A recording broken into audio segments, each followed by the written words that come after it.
En parlant justement des anciens, et on parle de Jean-Sébastien Bach, ça me fait penser à la tonalité, ça me fait penser au monde tonal. Très grand maître de la musique, sans aucun doute.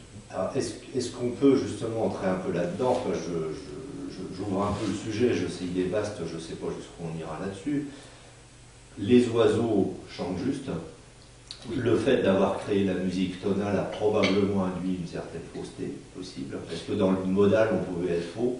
Ça, c'est plusieurs questions. Alors, je vais rentrer petit à petit. En considérant les oiseaux... Est-ce qu'ils sont dans le modal, les oiseaux? Apparemment, oui. Apparemment, oui. Parce que je crois que simplement, ils se repèrent sur les sons fondamentaux dans la nature. C'est-à-dire qu'une analyse globale montre qu'ils sont plutôt liés à la quinte, à la sixte, à la quarte et à la tierce en dernier lieu. C'est-à-dire ils prennent l'ordre physique proposé par la nature. Je reprends un petit peu l'explication. Lorsqu'on expérimente avec un monocorde, on voit que la corde, si elle vaut 1, c'est la moitié qui va donner l'harmonique égale à la tonalité, à la note de base, mais donc à l'octave au-dessus. Si on la partage en 3 parties, c'est-à-dire un nombre impair, elle va donner la quinte. Si on recommence en 5 parties, il va donner une tierce majeure. Donc, généralement, les oiseaux, ils fonctionnent comme ça, le rapport de quinte, même les animaux en général. Les félins, très souvent, feulent sur une quinte. Donc, je crois que c'est cette fondation-là qui est liée, non pas à une idée musicale dans leur conscience, mais simplement à la constitution organique de leur corde vocale, qui fonctionne mieux sur des rapports de tension qui sont induits par la matière elle-même. L'âne est connu pour son intervalle d'octave ou de quinte, plus précisément. De quinte, ouais. Mais il peut utiliser les deux, mais le plus souvent c'est. Ça, c'est une première chose. Et la deuxième, c'est que s'il y a des difficultés à appréhender une gamme naturelle, qu'on pourrait dire copier sur les oiseaux ou d'autres animaux, chanteurs, notamment les grenouilles qui sont expertes, en Amérique latine, il y a des quantités invraisemblables de grenouilles qui chantent, et en même temps, et c'est étonnant parce que ça donne un concert avec des perspectives sonores et les éloignements, des rapprochements, des puissances, des tons, etc. Très très en Argentine. Bon, et bien ça, nous, parce qu'on fabrique des instruments qui ne sont pas directement posés sur la matière organique vivante, on a du mal, à mon sens, à constituer des gammes justes. Voilà, d'où vient le problème. C'est-à-dire qu'il y a un écrasement du son, plus on va vers l'aigu, mais bon, j'ai résolu ça à ma manière. L'analyse physique me montre que si on a un monocorde dont la corde est conique, ce qui ne peut pas se concevoir techniquement, on doit pouvoir tomber sur des relations justes, voilà, et ne pas subir la loi des communs, c'est-à-dire des compressions de ton plus on s'élève. Est-ce que je peux entrer un peu dans le détail de cette nuance qu'il peut y avoir entre les modes et la mélodie? Oui, oui. Il peut y avoir entre les modes et la tonalité. Alors, qu'est-ce que c'est que les modes et qu'est-ce qu'on a ajouté? Quel est l'apport de la tonalité? C'est en effet un domaine complexe. On doit appeler tonalité la texture générale d'un morceau parce qu'il commence sur certaines notes qui seront les mêmes à l'issue, à peu de choses près, qui seront issues d'une même structure qu'on appelle une gamme. Ça, c'est le mode. Mais lorsqu'on... c'est la gamme. Si on passe dans un mode, ça n'est plus les notes en question, ce sont les rapports entre les notes, c'est-à-dire les distances entre les notes et les effets. C'est pourquoi les Grecs, qui étaient plutôt tournés vers la musique, justement dans ses qualités thérapeutiques, se préoccupaient davantage de cela. Ça n'est pas la note qui fait le soin, c'est les rapports, les relations entre les notes. Ce sont donc les intervalles. La différence, c'est que lorsqu'on joue en mode, d'une manière générale, qu'on prenne par exemple le mode mixolydien, on va démarrer dans un endroit d'une gamme qui est la même partout tout le temps. Et par conséquent, je vais donner un exemple un peu bête. Do, Do dièse, Ré, Ré dièse, Mi. On a seulement entre Mi et Fa un intervalle d'un demi-ton. Donc, on passe de Mi à Fa par le même intervalle qu'entre Ré dièse et Mi. Donc, je continue. Fa, Fa dièse, Sol, Sol dièse, La, La dièse, Si, et de Si à Do, on repasse par le même intervalle. Ce sera toujours cela, une gamme majeure. En revanche, si je commence cette gamme majeure, non pas sur le Do, mais sur le Ré dièse, j'aurai une structure, la même méprise à un endroit différent. Et cela, ça va faire des tensions entre cette note qui est la fondamentale, différente que celle qui existait dans l'autre structure, qui est pourtant la même, rigoureusement la même. C'est pourquoi, d'ailleurs, j'explique qu'on ne peut pas montrer mathématiquement comment ça fonctionne. Il n'y a pas de moyen parce qu'il n'y a pas de référentiel en mathématiques hormis le 1. Donc on a toujours le même référentiel, on ne peut pas faire autre chose. Si je demandais à quelqu'un de compter en deux bases ensemble, la base 10 et la base 13, ça fait littéralement éclater une cervelle. Il n'y a pas possibilité, ça ne fonctionne pas comme ça. Et les rapports de proportion ne sont plus les mêmes. De 1 à 13, qu'est-ce qui se passe? On ne sait pas. Qu'est-ce que ça change de dire que le Do est à 100 Hz ou 110 Hz, par exemple? Absolument rien, puisque c'est l'intervalle qui fait la musique. Mais c'est pas la hauteur. Ah non, absolument pas. La tonalité n'a strictement rien à voir avec l'efficacité. Voilà. En revanche, on sait que certaines tonalités conviennent mieux à tel type de personnage ou à tel type de comportement. C'est-à-dire l'expression. Voilà, ça c'est ma. Et donc le fait d'être en Ré dièse ou en Mi bémol ou en Fa dièse ou en Fa ou en... Quelle importance ça peut avoir plusieurs importances pour l'instrumentiste, pour celui qui écrit et pour celui qui reçoit la musique, parce que tout à l'heure je parlais de Ré mineur, j'ai constaté que le Ré mineur c'est une tonalité, une tessiture qui convient parce que, à mon sens, elle fait référence à la base ordinaire de la voix humaine et elle se positionne dans un endroit médian. Sur un Ré mineur 440, avec un La à 440. Voilà, c'est ça, à partir de La 440, codifié à peu de choses près, parce qu'il y en a qui considèrent que le La devrait être à 432 et d'autres à 445, donc voilà, à très peu de choses près. Est-ce que ça veut dire, partant de là, ça me fait penser aux recherches de l'Inde ancienne, mais je dirais en France, il y a quelqu'un qui était synesthésique, qui a eu ces impressions-là, c'est Marie-Louise Aucher. Entre autres, oui. Voilà, il y en a eu beaucoup. Il y a eu Debussy aussi qui a beaucoup travaillé sur ces relations énharmoniques ou disharmoniques, etc. Debussy? Oui. Et qui a fait en quelque sorte le travail, il a préfiguré le travaux des dodécaphonistes, etc., et des intellos qui sont insinués dans la musique. Est-ce que donc on peut... Je pense qu'il faudra développer ça tout à l'heure parce que ça exprime justement le rejet de l'homme en général pour la musique d'intellectuel. Alors, je n'ai pas efficace d'ailleurs dans le domaine thérapeutique. J'avais relevé tout à l'heure le phénomène des dissonances, qui est quand tu parlais de musique qui exprime de la souffrance, parce que les dissonances apparaissent aussi dans des musiques exorcistes, par exemple. Bien sûr. Et c'est quelque chose d'assez... Qui est constitutif de la gamme, qui est constitutif de la musique. Ça apparaît dans la musique. C'est en ce sens qu'on peut dire que, si je me réfère à une analogie simplette, si l'on considère qu'il y a deux dissonances caractérisées dans la gamme, n'importe laquelle, le rapport d'un demi-ton positif ou négatif, il n'y a que ces deux-là, on peut dire que ça représente un ton, c'est-à-dire 1/7 de l'existence humaine est consacré au désordre, au malheur, à la difficulté de vie, etc. Enfin, ça c'est une analogie facile. Ça veut dire que dans la musique, il y a une règle qu'on retrouve dans toutes les existences, c'est-à-dire il y a une zone de danger, d'instabilité, de désordre et de risque. Il y en a plusieurs, il y a le Triton aussi, qui est célèbre. Oui, mais comme il a sa résolution, on ne le considère pas. Je veux dire structurellement, physiquement. C'est quoi sa résolution? On peut le résoudre, on ne le met jamais en fin de morceau. C'est une relation qui n'est pas, constitutive de la gamme, c'est un point particulier dans la gamme. Je parle de la gamme physiquement. C'est-à-dire que tout rapport de demi-ton sera considéré comme désordonné, quel que soit le type de musique. Le triton peut l'utiliser dans certains domaines, dans certains styles d'ailleurs. Est-ce que tu peux donner des exemples justement d'expériences thérapeutiques à partir du son? Comment ça avait fonctionné? Qu'est-ce que ça a donné? Déjà, on peut... Ça s'est conçu. Alors, déjà, très rapidement, je me suis retrouvé confronté à ce genre de choses parce qu'à cette époque de mon existence, je m'occupais d'enfants dans les colonies.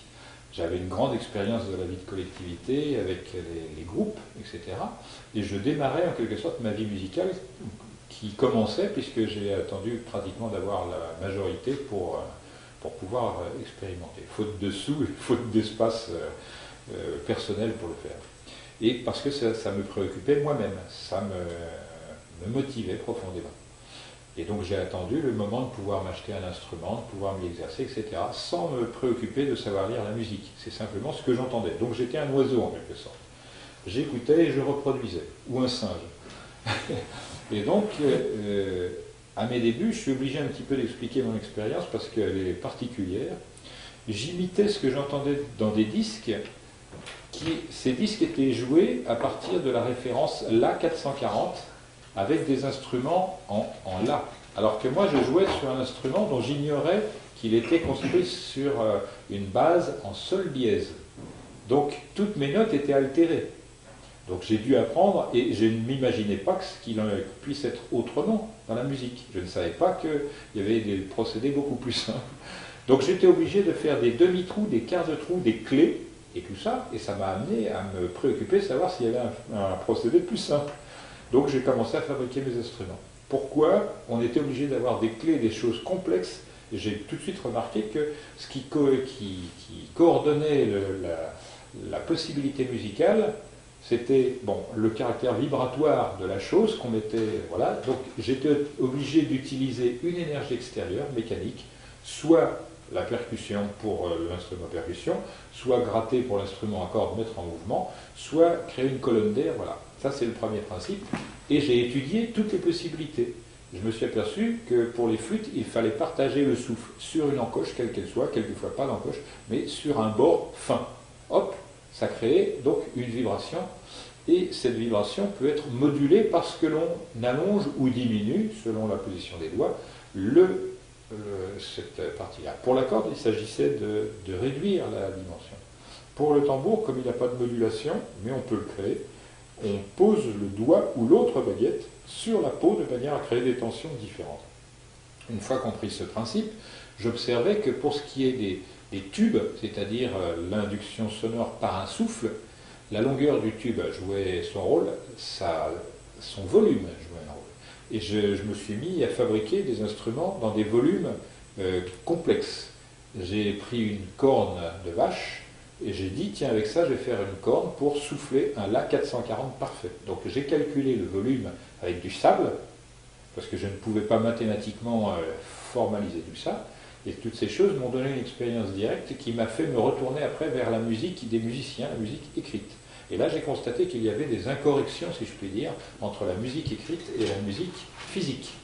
Quelquefois, des incorrections graves qu'on contournait grâce à des codifications, dont celle de Jean-Philippe Rameau et Jean-Sébastien Bach, la musique tempérée. Ça veut dire qu'on était tenu à travailler, à ne travailler d'ailleurs assez singulièrement que dans l'espace de 7 octaves.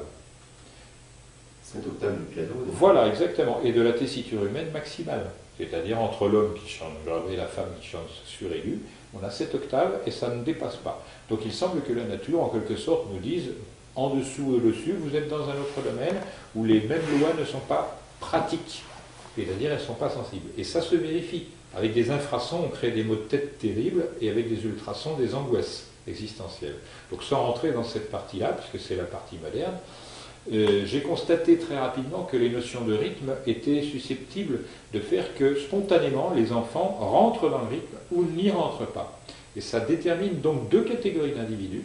Généralement, les enfants qui rentrent dans le rythme, ce sont des enfants qui, du point de vue kinétique du mouvement, seront adaptés, seront souvent des danseurs, seront souvent des gens qui ont une facilité à communiquer, à parler en public, à se retrouver dans des situations de théâtre, à conflictualiser des relations, à les rechercher quelquefois, à prendre du pouvoir. Tout ça, donc, ça a été pour moi normalisé à partir d'expériences immédiates et j'ai sectorisé. L'autre, celui qui a des soucis kinétiques, le rythme ne va pas aider en quoi que ce soit à les réparer de toute la vie. C'est une formation interne, intrinsèque. Mais je vois que cette personne-là est plus profonde, plus fidèle dans ses relations, plus exigeante mais tolérante, etc. Donc je vois 2 catégories d'individus qui se décomposent simplement à leur réaction au rythme. La personne qui est mélodique, la plupart du temps, la catégorie qui est sensible au rythme n'aime pas l'aspect mélodique parce que c'est trop lent. Elle refuse l'aspect mélodique. En revanche, l'autre y excelle. Mais au bout d'un moment, sans un manque. Il n'y a pas assez de richesse. Et là, on est dans le développement historique, littéralement, qui se reproduit dans l'individu. On voit que l'individu, il correspond en quelque sorte au développement organique dans l'histoire de la musique, c'est-à-dire d'abord des percussions. Les peuples occidentaux, par exemple, ne sont pas favorables, si je puis dire, à une percussion dominante dans les thèmes qu'ils composent, et la danse, pour eux, c'est pas vraiment leur truc. En revanche, les populations africaines sont plus orientées vers les choses rythmiques, moins mélodiques et encore moins harmoniques. La population, la plus expérimentée, à mon avis, en musique, la population asiatique, est très qualifiée en percussion, très qualifiée en mélodie et très qualifiée en harmonie, mais est restée à un mode d'expression qui n'est pas l'expression bourgeoise, c'est-à-dire pour le plaisir. C'est resté assez fonctionnel. C'est seulement depuis quelques dizaines d'années, je vais dire même un peu moins d'un siècle, qu'elle a pris une autre voie différente et qu'elle donne des résultats équivalents dans tous les domaines. D'ailleurs, on voit que les Japonais et les Chinois sont de très très bons musiciens dans les aspects d'expression dite classique. Et les Hindous, dans tout pratiquement, sont excellents. Ils reproduisent la musique irlandaise à la perfection, sans souci. Voilà. Et donc c'est cet alliage qui montre que les grands chemins humains, les grands chemins de civilisation humaine sont caractérisés par la musique. Il y a eu des travaux qui montrent cette caractérisation. Certains goûts musicaux sont plus spécifiques de certaines ethnies, certains genres de vie, etc. Les pays froids, la plupart du temps, se préoccupent davantage de mélodie que d'harmonie. Les pays tempérés reviennent à l'harmonie, etc. Ce sont des choses subtiles. Et les pays chauds sont plus orientés par le rythme. Est-ce que c'est caractéristique d'un mode d'expression ou c'est inhérent à la situation physique? Je ne sais pas. Mais en revanche, je sais, pour l'avoir constaté, que les Italiens sont très bons chanteurs pour l'opéra, pour la finesse de leur grain de voix par rapport à l'écriture. Les Allemands fournissent de très bonnes voix, beaucoup moins souples, mais beaucoup plus toniques, resserrées, vibrantes. Mais que les Allemands ou les Italiens viennent chanter à Nice, c'est une catastrophe. Tomatis disait que c'était l'impédance qui avait une importance. Voilà, c'était la qualité de l'air. Et moi, j'ai tendance à dire que la vibration de la voix est étroitement liée aux conditions climatiques et tectoniques, littéralement. C'est-à-dire des gens, par exemple, les Bretons, je n'ai jamais entendu des Bretons chanter à voix seule, en soliste. Ensemble, oui. Et je fais la remarque, puisque c'est la même chose pour les Corses. Ensemble, ils chantent très bien, seuls, beaucoup moins.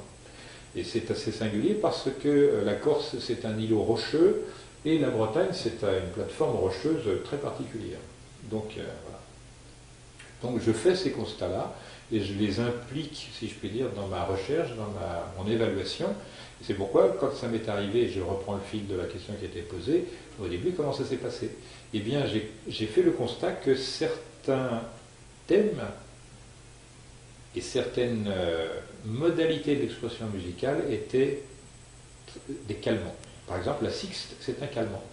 Ah voilà, oui, je voulais en revenir un peu aux intervalles. Voilà, ce qui peut être noté comme signifiant, qu'est-ce qu'on peut identifier? Alors, il faut considérer l'intervalle vertical, c'est-à-dire de relation harmonique, et la sixte verticale, c'est un calmant, utilisé horizontalement, c'est-à-dire en relation harmonique, c'est-à-dire deux sons simultanés.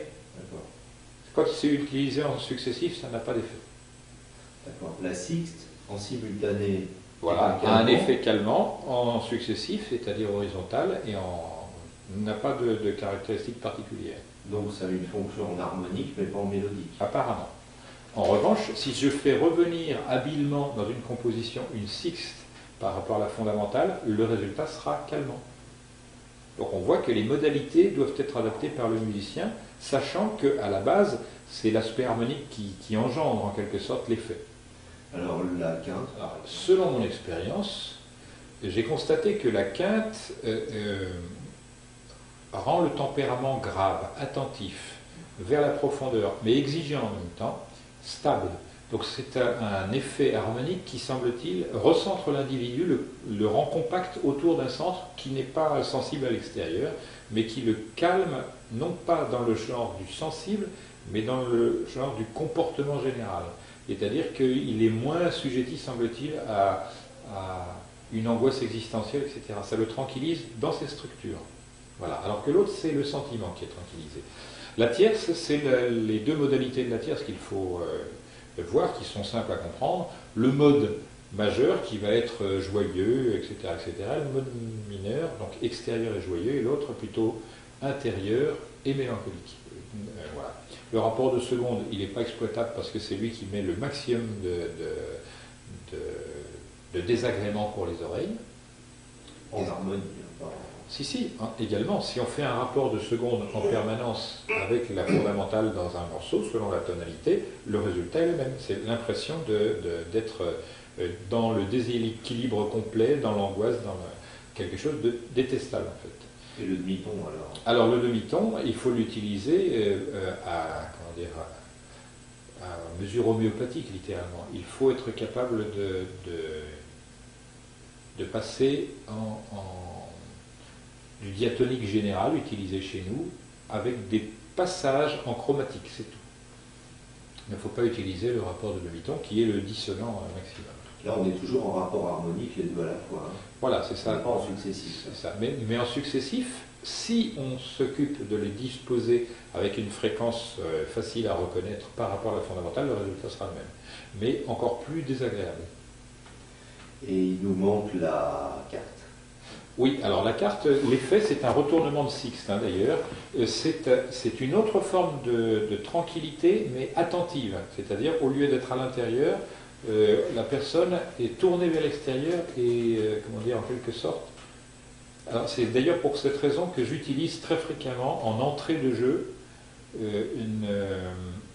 une structure de sixte pour adoucir, en quelque sorte, le rapport avec le monde sonore, et ensuite de quarte, pour que la personne soit attentive. Après quoi, j'induis la quinte pour la restabiliser, la recentrer, etc. Et je terminerai toujours comme j'ai commencé, de manière à laisser une trace de sensibilité et non pas d'intrusion. Voilà. La Marseillaise commence par une carte. C'est exact.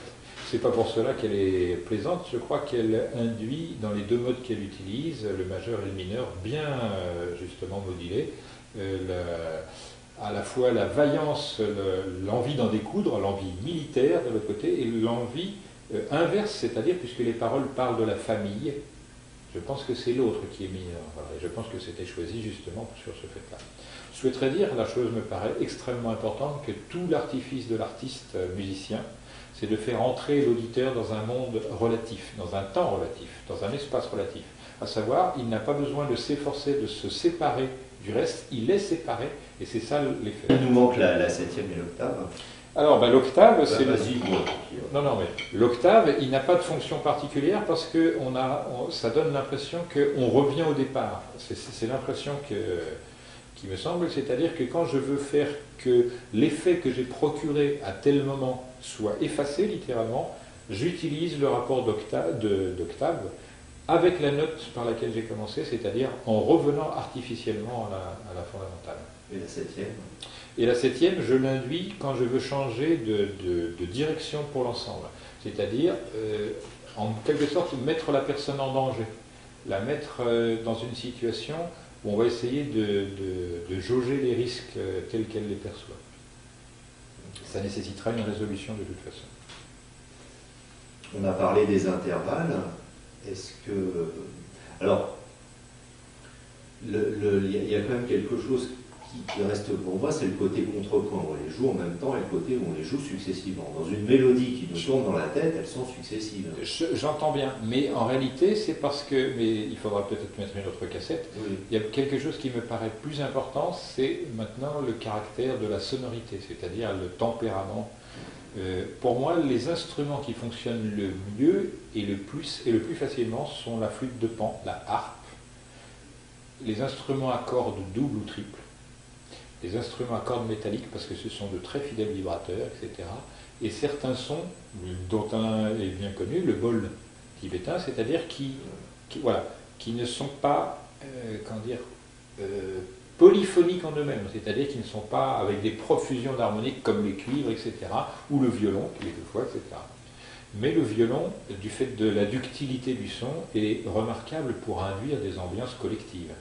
À titre individuel, moins. C'est trop sonore par ailleurs.